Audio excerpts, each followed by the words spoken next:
Bienvenue sur notre chaîne. Aujourd'hui, nous allons parler de la lombalgie, un mal de dos qui touche beaucoup d'entre nous. Ce mal de dos, parfois lancinant, parfois aigu, peut vite devenir un véritable fardeau au quotidien. Nous allons explorer ensemble les causes les plus fréquentes de la lombalgie, des mauvaises postures aux efforts trop intenses, en passant par les accidents et les maladies. Je vous expliquerai également comment reconnaître les symptômes, quand s'inquiéter et consulter, et surtout, comment prévenir et soulager ce mal de dos. Alors, qu'est-ce qui provoque cette fameuse lombalgie? Pourquoi tant de gens en souffrent-ils? Les causes peuvent être multiples et variées. L'une des plus fréquentes est la mauvaise posture, surtout en position assise. Rester assis toute la journée devant un ordinateur, le dos courbé, ce n'est pas idéal pour notre colonne vertébrale. Cela peut causer des douleurs chroniques.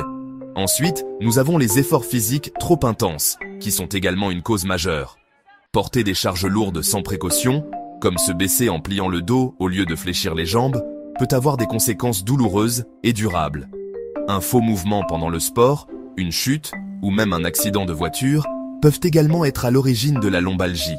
Ces incidents sont souvent imprévisibles. Comment savoir si nous souffrons de lombalgie? Quels sont les signes à surveiller? Le symptôme le plus courant, c'est la douleur dans le bas du dos, souvent persistante. Cette douleur peut être sourde et continue, rendant les mouvements difficiles, ou se manifester par des élancements aigus lors de certains mouvements spécifiques. En plus de la douleur, vous pouvez ressentir une certaine raideur au niveau du dos, surtout le matin, comme si vous aviez du mal à vous redresser après avoir été assis ou penché en avant pendant longtemps. Parfois, la douleur peut irradier vers les fesses, les cuisses, voire les jambes, rendant la marche difficile. On parle alors de sciatique, une condition qui nécessite une attention particulière. Il est important de prêter attention à ces signaux que votre corps vous envoie et de consulter un professionnel si nécessaire. Si vous pensez souffrir de lombalgie, il est important de consulter un professionnel de santé pour obtenir un diagnostic précis. Le médecin commencera par vous interroger sur vos antécédents médicaux, votre mode de vie et les circonstances d'apparition de la douleur. Il vous examinera ensuite physiquement pour évaluer votre mobilité, vos réflexes et identifier les zones douloureuses. Selon les cas, des examens complémentaires pourront être prescrits, comme une radiographie, une IRM ou un scanner. Bonne nouvelle, il existe des moyens simples et efficaces de prévenir la lombalgie au quotidien. Adoptez une bonne posture, que vous soyez assis à votre bureau ou debout, veillez à garder le dos droit et les épaules relâchées. L'exercice physique régulier est votre meilleur allié contre la lombalgie.